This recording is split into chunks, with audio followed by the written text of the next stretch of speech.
plus d'un Français sur deux qui dit ressentir une anxiété financière, c'est-à-dire avoir peur, alors on a plein d'expressions, pas finir le mois, avoir une tuile, c'est-à-dire un nombre conséquent aujourd'hui de ménages français qui se privent. Nous, on voit bien aujourd'hui qu'un certain nombre de ménages vont baisser leur budget de mobilité, ils vont effectuer moins de déplacements.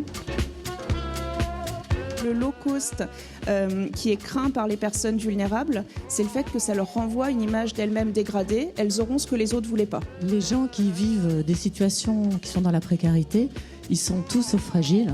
Ils ont vécu des choses qui les ont aguerris, rendus, je pense, largement plus robustes que chacun d'entre nous. Nous, c'est vrai que la Poste, ça fait partie de notre ADN d'accueillir de la clientèle fragile, de la clientèle vulnérable. On a ces clients-là chez nous. Et après, il y a une fierté aussi de la part des postiers de se dire, voilà, ils contribuent à cette mission de service public. Le fait déjà d'écouter, de dédramatiser, de faire un rendez-vous qu'on appelle nous exploratoire pendant 1h30 à minima, ça permet bien évidemment de laisser le client souffler et de lui dire qu'il y a quelqu'un qui l'écoute et qui va peut-être l'aider.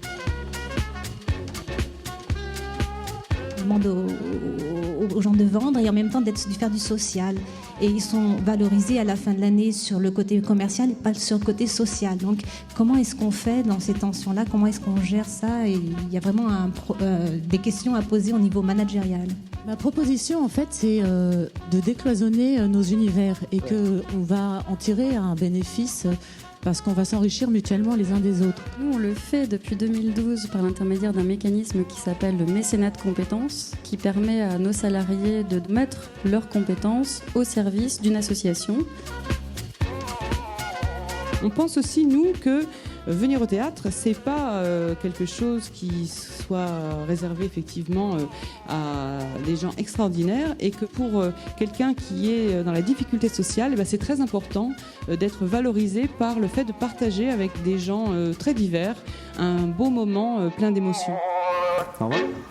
Merci. Ça lui donne un délai supplémentaire de 7 jours pour justement qu'il fasse un dossier auprès de l'assistante sociale. Et après, c'est l'assistante sociale qui va voir ça avec lui pour justement l'aider à régler sa facture.